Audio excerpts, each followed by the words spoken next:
నమస్కారం.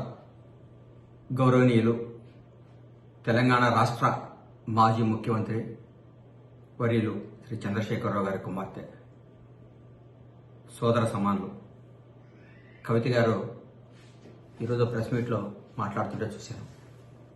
అమ్మా, నిన్ను 2 క్వశ్చన్లు వేద్దాం అనుకుంటున్నా, తప్పుగా అనుకోకు.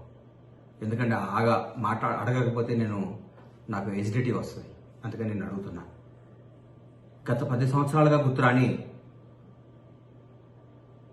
పూలే సాబ్ మీకు గుర్తు రావడం చాలా సంతోషం.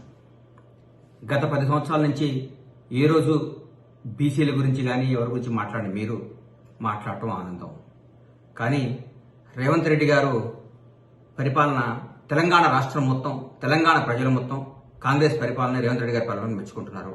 అది మీకు నచ్చదు, అది వాస్తవం. మీరు జాగృతి తల్లి, కానీ మమ్మల్ని జాగ్రత్తగా చూడండి తల్లి. అమ్మా, ఈరోజు ఒక కుటుంబం నుంచి ఇద్దరు ఉన్నారు మా కాంగ్రెస్ పార్టీలో అని చెప్పారు. ఏమ్మా, గౌరవ నర్సిరెడ్డి గారు మంత్రి పదవిలో ఉండి ఎన్నో పదవులు అనుభవించి ఆయన ఓ ప్రభుత్వ కార్యక్రమంలో పాల్గొనడానికి పోతే ఆయన్ని, ఆయన కొడుకుల్ని అప్పటి నక్సలైట్లు దారుణంగా చంపేయడం జరిగింది. ఇన్ని రోజుల తర్వాత వాళ్ళ మనవరాలు పదవిలో రావడం తప్ప అమ్మా? వాళ్ళ కొడుకునే కదమ్మా మీరు మా పార్టీలో గెలిస్తే లాక్కొని మీరు ఎమ్మెల్యేగా పెట్టుకున్నారు. అది తప్పు కదా. శ్రీపాదరావు గారు, దుద్దిళ్ల శ్రీపాదరావు గారు స్పీకర్గా ఉన్నప్పుడు ఏదో కార్యక్రమంలో పాల్గొని వస్తుంటే నక్సలైట్స్ దారుణంగా చంపేశారు. తర్వాత నక్సల్స్ కూడా మేము తప్పు చేశామని చెప్పారు. తర్వాత వాళ్ళ కొడుకు రావడం తప్ప?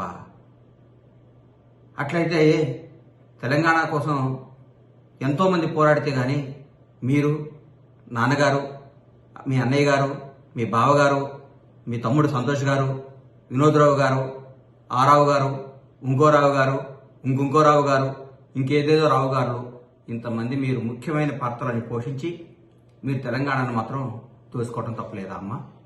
న్యాయమత లేదు నీకు? కాంగ్రెస్ పార్టీని విమర్శించొద్దమ్మా నువ్వు. ఎందుకంటే కాంగ్రెస్ పార్టీ తెలంగాణకి ఎంతో చేస్తుంది, తెలంగాణ ఇచ్చింది. మీరు మాట్లాడితే రేవంత్ రెడ్డి గారిని కాన్వాయ్ పోతుంటే ట్రాఫిక్ జామ్ అవుతుంది. ముఖ్యమంత్రి గారు ప్రతిరోజు, ఈ ముఖ్యమంత్రి గారు ప్రజల్లో ఉండే ముఖ్యమంత్రి గారు ప్రతిరోజు సెక్రటరీ పోవాలి, ప్రతిరోజు రావాలి, తిరగాలి. 9 మంది అనమ్మా.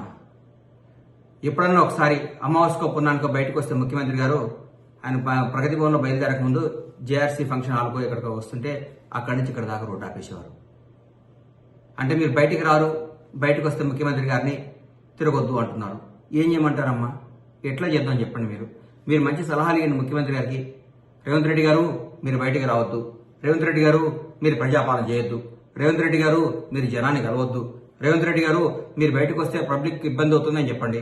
అట్లాగే మీకు జ్యోతిరావు గారి, పూలే గారి మీద అభిమానం రావటం చాలా ఆనందం అమ్మా. అట్లాగే మీరు మహానుభావుడు గద్దర్ గారిని మీరు ఇచ్చిన గౌరవానికి తెలంగాణ ప్రజలు మీరు ఇచ్చిన గౌరవం మర్చిపోరమ్మా. గద్దర్ గారిని మీరు, ఆయన బతికుండగా మీరు చంపేశారమ్మా, మీ గేటు పెట్టి నుంచోబెట్టి. ఆయన చనిపోయినా కూడా గద్దరనని మా పార్టీ, మాకు రేవంత్ అన్న, మా కాంగ్రెస్ ప్రభుత్వం బతికించిందమ్మా. తరతరాలు బతికించిందమ్మా. సినీ అవార్డుల పేరుతో, కాలేజీల మీద ఆయన పేరుతో, విగ్రహాల పేరుతో. అది తెలంగాణ ప్రజలందరూ కూడా ఈరోజు దాన్ని గర్వంగా చెప్పుకుంటున్నారు తల్లి. జానారెడ్డి గారు రాజకీయాలు తప్పుకొని ఆయన కొడుకు అవకాశం ఇచ్చారు తప్ప? మీరు ముఖ్యమంత్రిగా ఉన్నాడు కానీ మీరు అన్ని పదవులు అనుభవించి, శాసించి, ప్రతి ఒక్క మంత్రిని డమ్మీ చేసి, అప్పటి హోంమంత్రి మహమూద్ అలీ గారు చెప్తే కానిస్టేబుల్ ట్రాన్స్ఫర్ కూడా కానీ మీరు చేయించండి. మీరు రాష్ట్రాన్ని మీ కబంధాస్తాల్లో పెట్టుకొని రాష్ట్రాన్ని శాసించి, రాష్ట్రాన్ని దోచుకొని, రాష్ట్రాన్ని సర్వనాశనం చేసి 7 లక్షల కోట్ల అప్పులు చేసిన మీరు, కొన్ని వేల ఎకరాల భూమిని బకాసురులాగా మింగేసిన మీరు, ఏ డిపార్ట్మెంట్లో పోయినా అన్ని లొట్టలు చేసిన మీరు, ఈరోజు కాంగ్రెస్ ప్రభుత్వాన్ని విమర్శించడం ఎంత మట్టికి న్యాయం తల్లి మీకు? చెప్పమ్మా. నీకు చేతులెత్తి దండం పెడుతున్నా. నువ్వు నమ్మే భగవంతుడు సాక్షిగా, నీ తల్లిదండ్రుల సాక్షిగా, నువ్వు అక్రమ సంపాదన సంపాదించదమ్మా.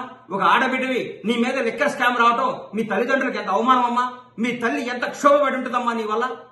ఆ తల్లి, మహాతల్లి నీ గురించి ఎంత బాధపడి ఉంటుందమ్మా. నేను ఇట్లాంటి బిడ్డను ఎందుకు కన్నా ఎంత బాధపడి